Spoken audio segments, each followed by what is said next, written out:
Hello students, welcome back to Civil Centric. So last session में बेटा हमने longitudinal strain and lateral strain को समझा था और किस तरीके से Hooke's law and Poisson ratio के बीच में अपन बात कर सकते हैं, उनको रिलेट कर सकते हैं, लॉन्गिट्यूडनल स्ट्रेस निकाल सकते हैं, लॉन्गिट्यूडनल स्ट्रेन निकाल सकते हैं, नॉर्मल स्ट्रेस निकाल सकते हैं, लेटरल स्ट्रेन निकाल सकते हैं। इसकी बात हमने की थी। तो आज के सेशन में इस बात को और मजबूत करने के लिए अपन कुछ क्वेश्चन देखते हैं। So up to this session में हम 21 क्वेश्चन पहले कर चुके हैं and this is your 22nd question. अब हमारा 22nd क्वेश्चन आप शुरू होता है। तो let's start solving this question. ये क्वेश्चन हमारा गेट प्रीवियस ईयर क्वेश्चन है। ये क्वेश्चन हमारा गेट प्रीवियस ईयर क्वेश्चन है। सो क्वेश्चन करने से क्या होगा कि हमने जो लास्ट सेशन में बातें की थी वो और मजबूत हो जाएंगी और सॉलिडिफाई हो जाएंगी और हमारे कॉन्सेप्ट को किस तरीके से अप्लाई करना है ये भी आपको बेटर वे में क्लियर हो जाएगा। सो क्या कहता है क्वेश्चन, आप पॉज करके सॉल्व कर लीजिए, है ना, और अब मैं सॉल्व करता हूं। ठीक है, क्या बोलता है question, a steel bar of 40 mm cross 40 mm cross section, square cross section is subjected to an axial compressive load of 200 kN. If the length of the bar is 2 meter and Young's modulus is 200 GPa, the elongation of the bar will be. Okay, very good. तो बेटा देखो, मैं आप लोग को ये suggest करूंगा कि जब भी आप कोई क्वेश्चन सॉल्व करें तो जहां तक पॉसिबल हो सके आप फिगर जरूर ड्रॉ कर लीजिए। तो क्या बोलता है कि एक बार है जिसकी क्रॉस सेक्शन 40 क्रॉस 40 mm है, यानी स्क्वायर क्रॉस सेक्शन का बार है बेटा हमारा, यानी स्क्वायर क्रॉस सेक्शन का बार है। ठीक है, सो 2 डायमेंशन में देखूंगा तो अपने को ऐसा दिखेगा। देखिए, कोई भी 3D डायग्राम को अगर आपको 2 डायमेंशन में बनाना है तो आपको उसको 2 व्यू में बनाना पड़ता है। ठीक है, आई होप आप इस बात को समझते हैं। अब ये है हमारा 40 क्रॉस 40, मतलब इधर 40 बना देते हैं, इधर 40 बना देते हैं, राइट, है ना। और इसके ऊपर एक एक्सियल कंप्रेसिव लोड लग रहा है और लेंथ क्या है 2 मीटर यानी 2000 mm। ओके, और इसके ऊपर एक एक्सियल कंप्रेसिव लोड लग रहा है ऑफ 200 किलोमीटर। तो एक्सियल कंप्रेसिव लोड का क्या मतलब है? ठीक है, तो यहाँ पे आप ये बात को देख पा रहे हो कि हमारी लेंथ जो है वो अदर 2 डायमेंशन के कंपैरिजन में बहुत सिग्निफिकेंटली लार्ज है। ठीक है, ऐसे में जब हमें ये शब्द का यूज किया जाए एक्सियल, ठीक है, एक्सियल लोड का क्या मतलब होता है, जो कि अलोंग द लॉन्गिट्यूडनल एक्सिस। ठीक है, हमने लोड की क्लासिफिकेशन में नॉर्मल लोड की कैटेगरी में क्या देखा था, एक्सियल लोड। ठीक है, तो एक्सियल लोड क्या होते हैं, जिनका line of action along the longitudinal axis होता है। और लॉन्गिट्यूडनल एक्सिस हम किसको बोल रहे हैं, लॉन्गिट्यूडनल एक्सिस हम उस एक्सिस को बोल रहे हैं जो लार्जेस्ट लेंथ के पैरेलल है। ठीक है, तो अगर हम इसको इस ओरिएंटेशन में बनाएं तो ये लेंथ है हमारी 2000 और ये एक्सियल लोड और क्योंकि कंप्रेसिव है इसलिए इनवर्स है। तो ये हमारा प्रोसेस हो गया। अब हमें क्या निकालना है, हमें इसका इलॉन्गेशन निकालना है, डिफॉर्मेशन निकालना है एक तरीके से। ठीक है, तो अब डिफॉर्मेशन निकालने के लिए क्या करें भाई, क्या करें, तो हम यहाँ पे हुक्स लॉ लगा सकते हैं। ठीक है, हुक्स लॉ लगाने के लिए देखो क्या देखना है कि क्या ये लोड नॉर्मल लग रहा है। हाँ जी सर, बिल्कुल लग रहा है, normal to the cross section, normal to the cross section. अगर इसको मैं 2 डायमेंशन से 3 डायमेंशन में देखूं तो मतलब ये कुल मिला करके ऐसी बात है ना। लेकिन 2D में क्यों बता रहे, क्योंकि कई बार क्वेश्चन में हमें 2 डायमेंशनल फिगर दिए होते हैं। तो ये L है हमारा, जो कि हमें 2 मीटर दिया हुआ है ऑलरेडी। ठीक है, ये है हमारा 40 mm, ओके, और ये भी है हमारा 40 mm और इसके ऊपर एक एक्सियल कंप्रेसिव लोड लग रहा है। मतलब एक्सियल कंप्रेसिव लोड लग रहा है मतलब ये लग रहा है P। ठीक है, और क्योंकि सॉम में हम बैलेंस प्रॉब्लम देखते हैं तो हमें एक P इधर भी लगाना पड़ेगा, हमें एक P इधर भी लगाना पड़ेगा। मतलब ये कुछ इस तरीके की हमारी बात हो रही है। ठीक है, तो सर आपने तो यहाँ पे इसका सपोर्ट बनाया, फिक्स सपोर्ट बनाया। सपोर्ट मतलब क्या है कि इसमें रिएक्शन आएगा। तो सेम बात है, अगर आप रिएक्शन लोगे तो रिएक्शन क्या है भाई, इस डायरेक्शन में आपका रिएक्शन आएगा अपोजिट टू दैट लोडिंग। ठीक है, तो एक ही बात है, एक ही बात है। ठीक है, अब हम लोगों ने लास्ट सेशन में जब बात की थी तो यहाँ पे लोड आप देख रहे हो लेंथ के पैरेलल है, तो लॉन्गिट्यूडनल स्ट्रिंग कौन सी बनी है, change in length upon original length, और यही वो पूछ रहा है इलोंगेशन ऑफ द बारिस। तो इलोंगेशन मतलब यहाँ पे क्या है कि आपको लेंथ में चेंज निकालना है, लेंथ में चेंज निकालना है। तो अपन क्या कर सकते हैं बेटा, यहाँ पे हमें हुक्स लॉ के बारे में ज्ञान है, हमने हुक्स लॉ सीखा हुआ है, normal stress is proportional to longitudinal strain. तो यहाँ पे लोड क्या है, P area is equal to E change in length upon original length, है ना। तो यहाँ पे लोड हमारा कंप्रेसिव लोड क्या है, 200 किलोमीटर। तो माइनस साइन का यूज करेंगे, 200 minus into 10 to the power 3 kilo newton को न्यूटन में बदल लिया। यूनिट का खास ख्याल रखना है, एरिया 40 इंटू 40 यानी एरिया की यूनिट अपन क्या यूज कर रहे हैं, mm स्क्वायर। यंग्स मॉडुलस हमारा क्या है बेटा, यंग्स मॉडुलस क्या दिया हुआ है, 200 GPa।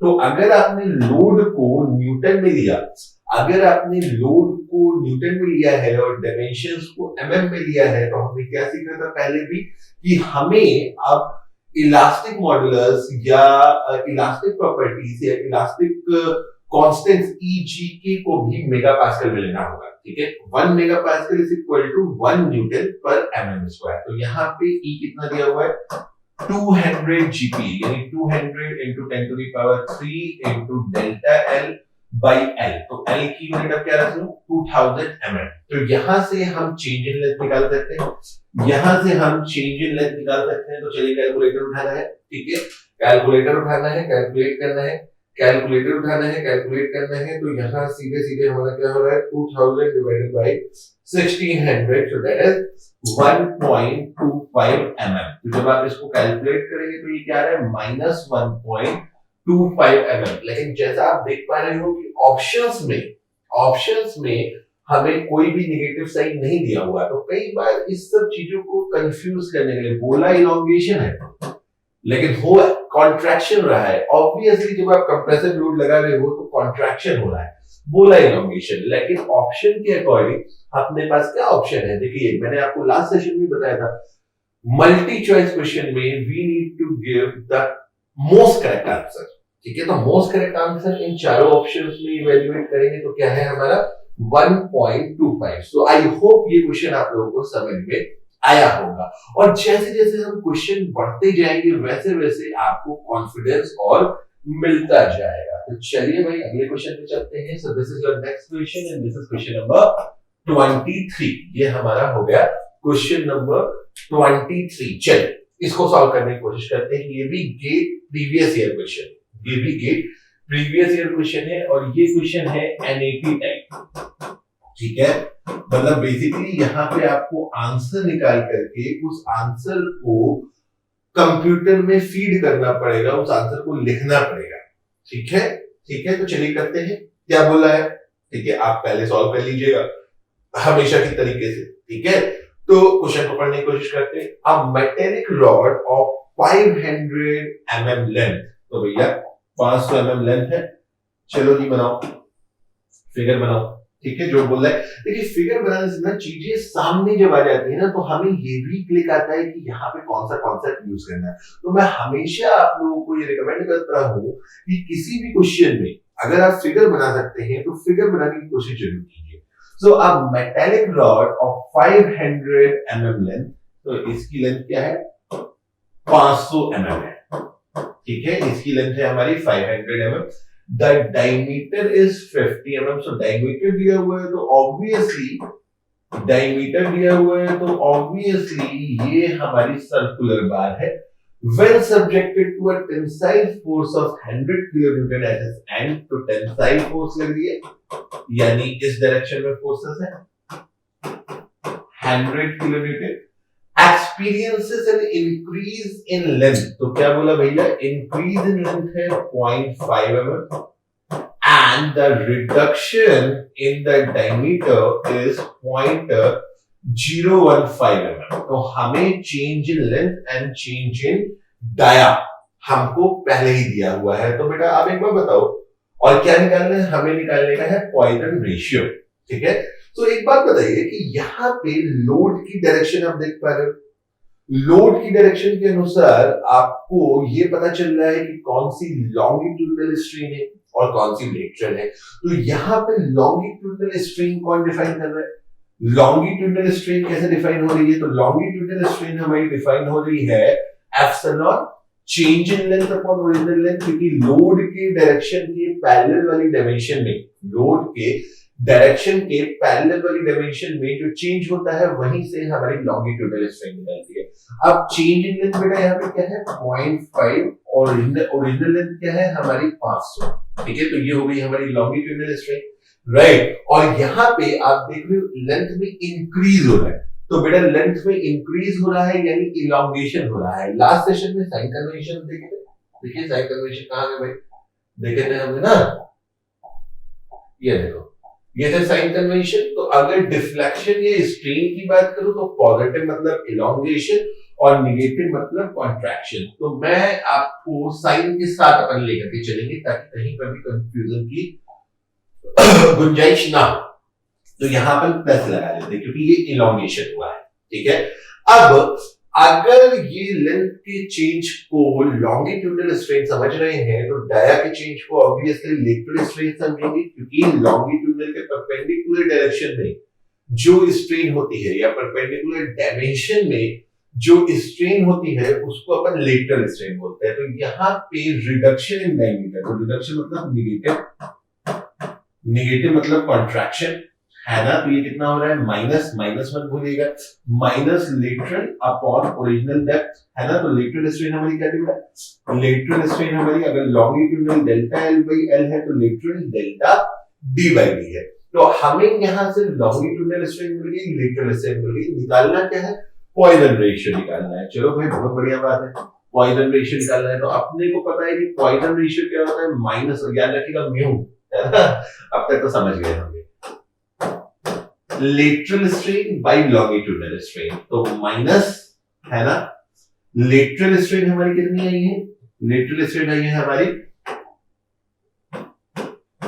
Minus of 0.015 upon 50, right, divided by longitudinal हमारी कितनी है? लॉन्गिट्यूडनल हमारी कितनी है? लॉन्गिट्यूडनल है हमारी 0.5 by 500, so plus 0.5 by 500 plus 0.5 by 500। तो अगर हम इसे कैलकुलेट करेंगे तो माइनस माइनस एक दूसरे को कैंसिल कर देगा, तो प्लस आने वाला है, प्लस आने वाला है। तो कितना आने वाला है बेटा? 0.015 डिवाइडेड बाय, कर लेते हैं भाई कैलकुलेट, है ना, divided by 0.5 upon 500। So we are getting mu is equal to 0.3। सो यहाँ पे हमारा पॉइजन रेशियो क्या आ गया? हमारा पॉइजन रेशियो आ गया 0.3। सो ये कुछ बहुत सिंपल क्वेश्चंस थे जो अभी हमने दो किए हैं, अभी और करते हैं, ठीक है।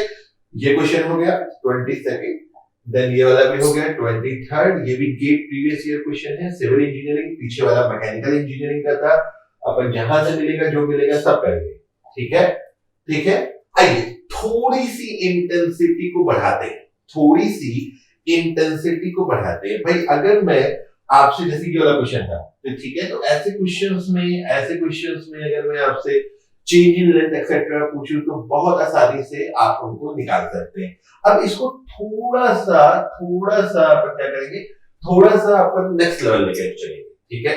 तो ये हमारा गेट का एक क्वेश्चन आया, मैं चाहता हूं कि आप इसको भी अटेम्प्ट करके देखिए, देखिए हम कैसे कर पा रहे हैं, क्या बोल रहा है, ठीक है। एक बार क्वेश्चन पढ़ लीजिए, एक बार ट्राई करिए, ईमानदारी से ट्राई करेंगे तो डेफिनेटली हो जाएगा।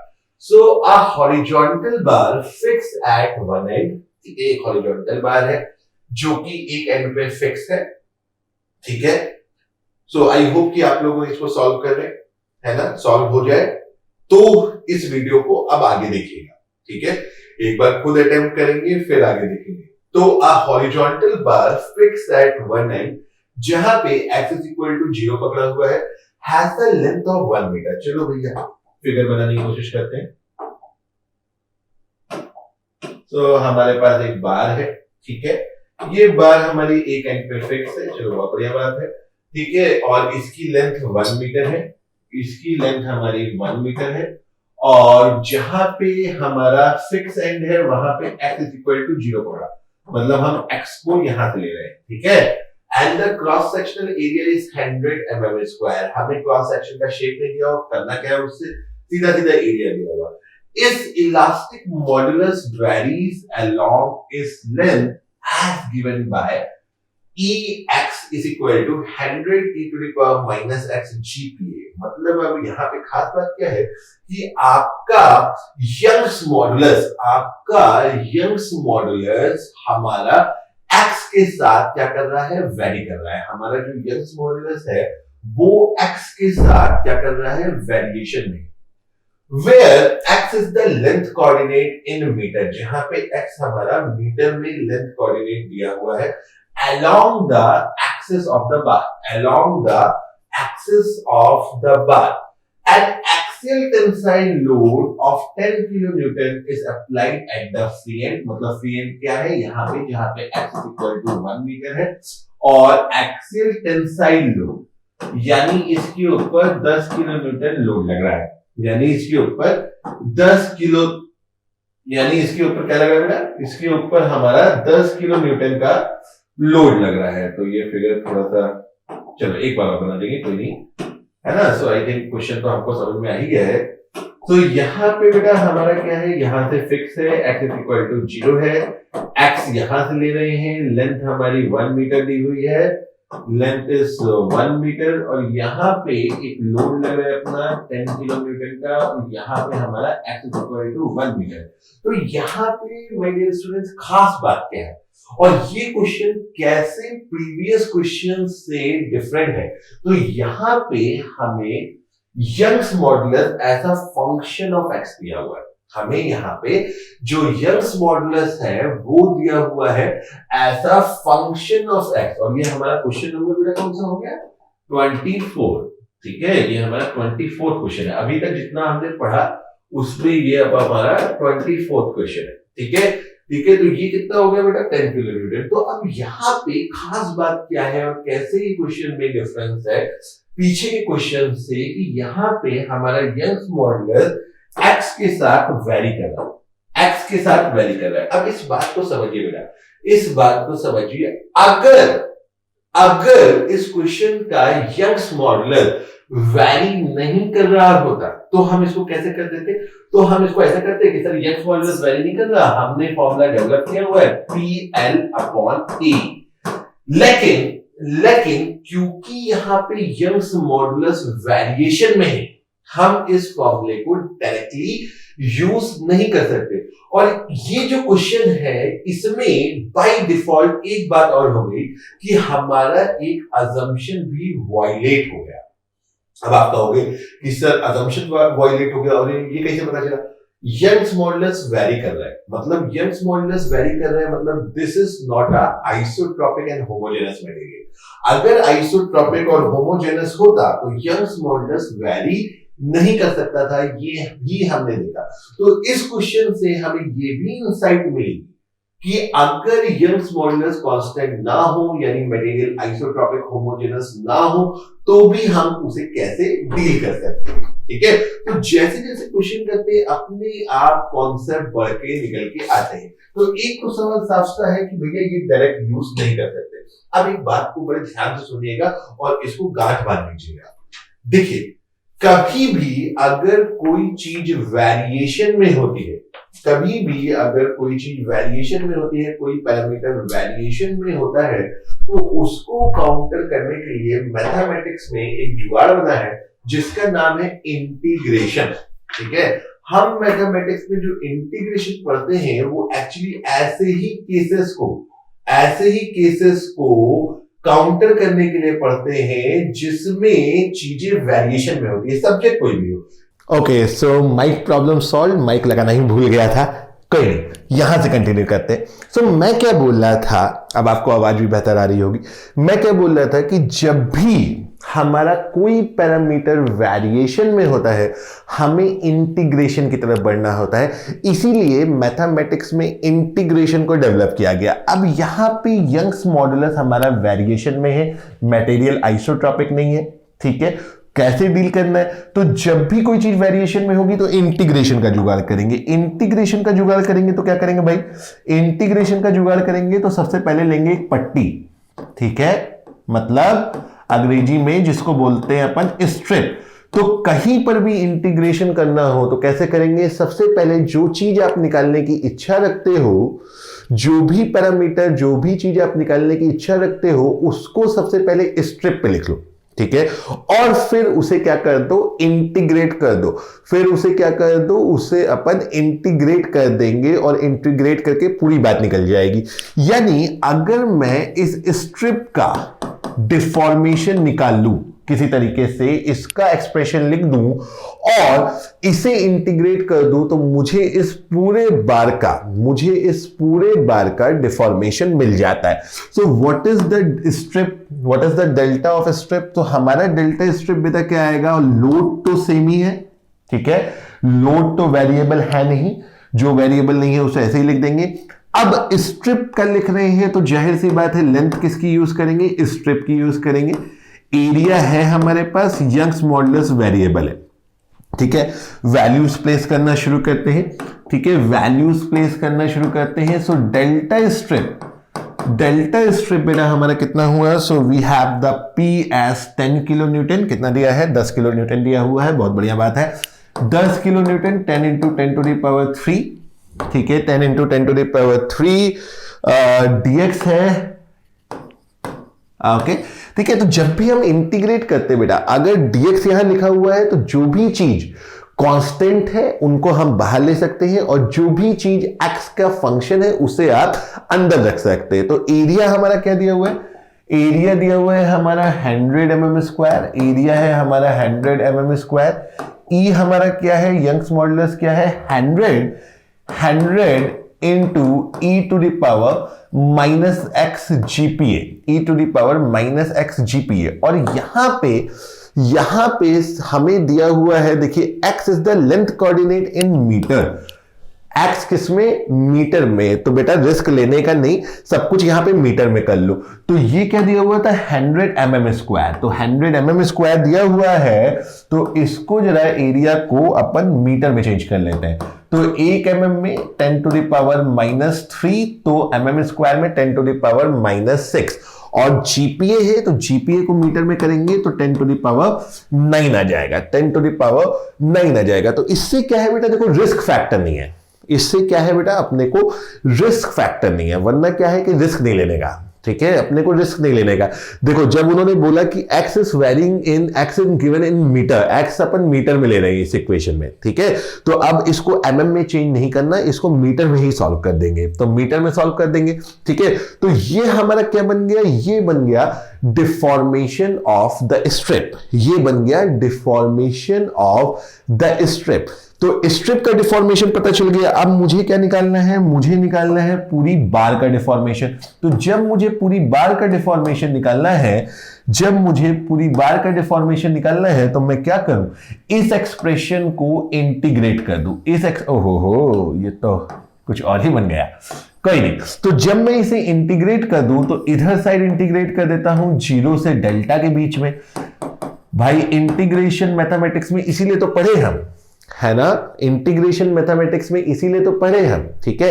अगर स्ट्रिप का डिफॉर्मेशन डेल्टा स्ट्रिप है तो पूरी बार का डिफॉर्मेशन डेल्टा मान लेते हैं। तो इसे 0 से डेल्टा इंटीग्रेट कर दीजिए और इसे 0 से 1 इंटीग्रेट कर दीजिए, क्योंकि हमारा x का वेरिएशन कहां से कहां तक है? 0 से 1 तक है। देखो यहां पे 0 मीटर है, यहां 1 मीटर है, तो ये हो गया 0 से 1।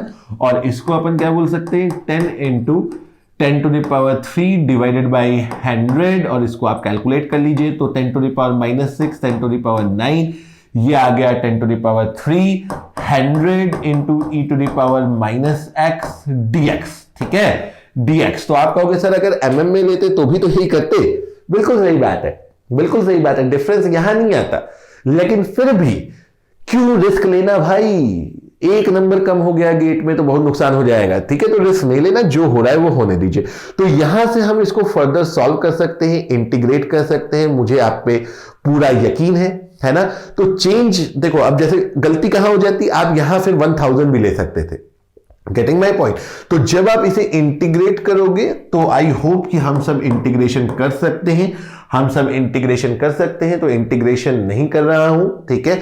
Final answer I leave it on you, ठीक है, आपके ऊपर ये फाइनल आंसर मैं छोड़ता हूं। ये गेट प्रीवियस ईयर क्वेश्चन है एंड आई होप कि अब आप इसको सॉल्व कर सकते हैं। तो आंसर याद रखिएगा, एमएम में देना है, यहां से मीटर में आएगा, finally 10 to the power 3 multiply कर दीजिएगा तो आपका आंसर फिर एमएम में आ जाएगा, ठीक है। और ये भी एक न्यूमेरिकल एबिलिटी टाइप क्वेश्चन है।